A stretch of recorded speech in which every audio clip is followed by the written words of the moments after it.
Alors du coup, je m'appelle Clarisse, j'ai 27 ans, j'habite à Bordeaux et du coup je suis atteinte d'un lupus érythémateux disséminé.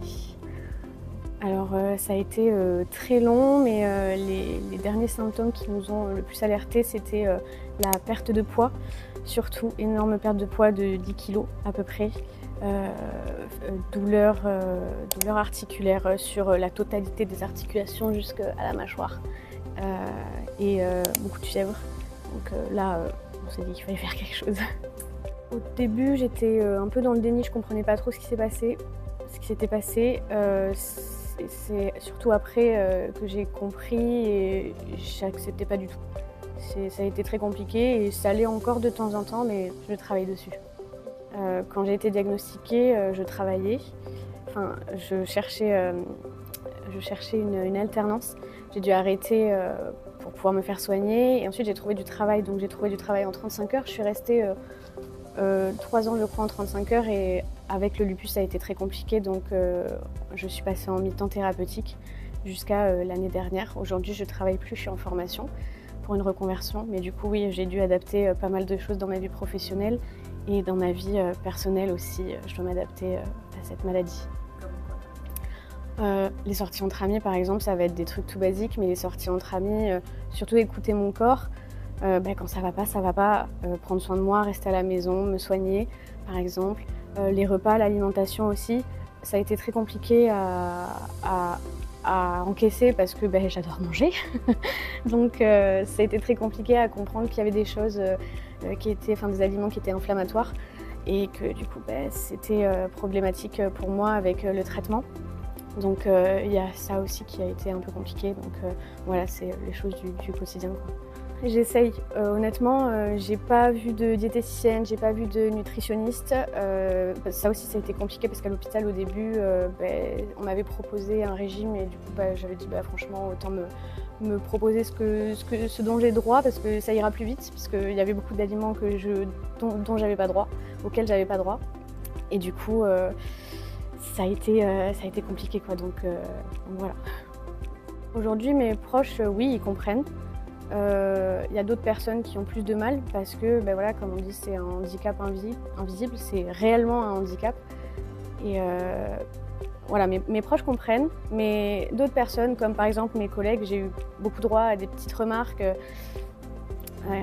du style, par exemple, quand j'étais en mi-temps, du style ça va, tu bosses que tant de jours par semaine, ça devrait aller, quoi, en gros, sauf qu'en fait ils comprennent pas que les autres jours de la semaine, il y a possibilité que je reste allongée chez moi, empoussée dans mon lit, mais ça leur venait pas à l'esprit, parce que ça se voit pas en fait. Là, ça se voit pas du tout. Ce qui m'aide le plus, honnêtement, je le dis à chaque fois, mais c'est tellement vrai, c'est mon entourage, mes amis et ma famille. J'ai la capacité de parler facilement. Alors, il y a eu des moments où pas du tout, mais j'ai la capacité de parler facilement de ça. Quand vraiment j'ai de la colère, que je comprends toujours pas pourquoi ça m'est tombé dessus, j'ai vraiment cette capacité à en parler, à m'exprimer, et ce qui fait que j'arrive plus ou moins à... Ah, je me souviens plus de la question, c'est là où je perds le fil. C'était quoi déjà? Qu'est-ce qui vous aide à garder le moral? Ah oui, voilà. Oui, voilà. Du coup, le fait d'en parler, d'en discuter, je sais que j'ai toujours ma famille qui arrive à discuter avec moi, et on finit toujours par une note positive. On réussit toujours à se dire ça va aller, on va y arriver. Et c'est toujours on.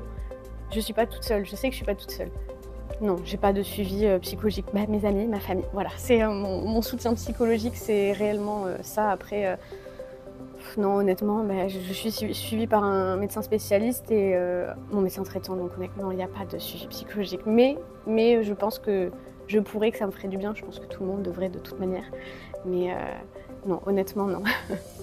En vrai, ce que je dis, c'est ce que je dis très souvent aux messages que je reçois sur Insta. C'est que c'est compliqué, c'est douloureux, c'est long, autant physiquement que moralement, mais qu'il faut s'accrocher et qu'il y aura toujours des moments de stabilité. Et malheureusement, comme on dit, le bon Dieu donne ses plus durs combats, ses plus forts soldats. Donc voilà, c'est ce qui peut nous faire tenir. Je dirais que c'est un long chemin, semé d'embûches, mais qu'il faut réellement s'accrocher et que c'est la clé, tout simplement, qu'il faut s'accrocher. C'est compliqué, mais il faut s'accrocher. J'aurais préféré, je dirais plutôt ça à mon médecin spécialiste par exemple, j'aurais aimé qu'on m'écoute plus sur les symptômes des effets indésirables du traitement, qu'on me comprenne plus et qu'on s'attarde plus sur ce traitement, sur les effets indésirables, parce que c'est ce qui m'a presque plus gâché la vie jusqu'à il y a un mois de ça, pendant bien 3 ans. Donc je pense que j'aurais vraiment aimé qu'on prenne réellement en considération les effets indésirables qui sont très douloureux du traitement. Il y avait quoi par exemple? Quelque chose qui m'a gâché la vie réellement, j'avais 2 injections, donc une de Benlysta et une de Metogect pour ceux qui connaissent. Et le Metogect en fait c'est une injection qui fait beaucoup de mal au système digestif.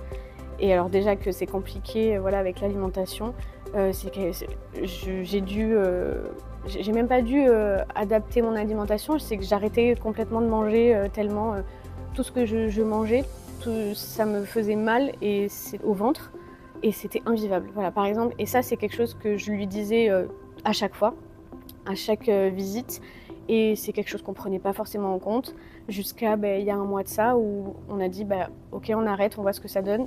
Et en fait, je revis. C'est encore compliqué, mais ça n'a rien à voir, donc je revis.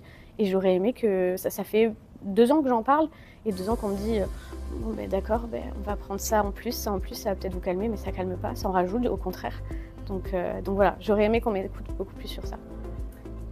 Alors dans le système, du coup, je parlerai de la MDPH.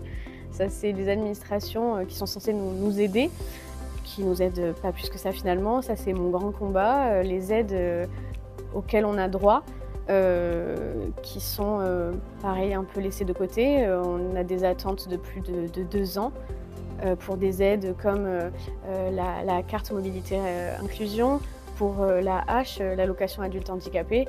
C'est des aides auxquelles on a droit et qui sont accordées au bout moi je l'ai eu au bout de 3 ans, la H par exemple, et je dois encore la renouveler. Ça aussi, le renouvellement des allocations par exemple à ce niveau-là, pour adultes handicapés par exemple, je comprends pas. On est toujours malade, ça passera pas. Donc on sait qu'il n'y a pas de traitement encore magique pour nous soigner, donc ça aussi par exemple. Pour moi c'est le plus gros problème, mon plus gros problème, et je pense celui de beaucoup d'autres personnes.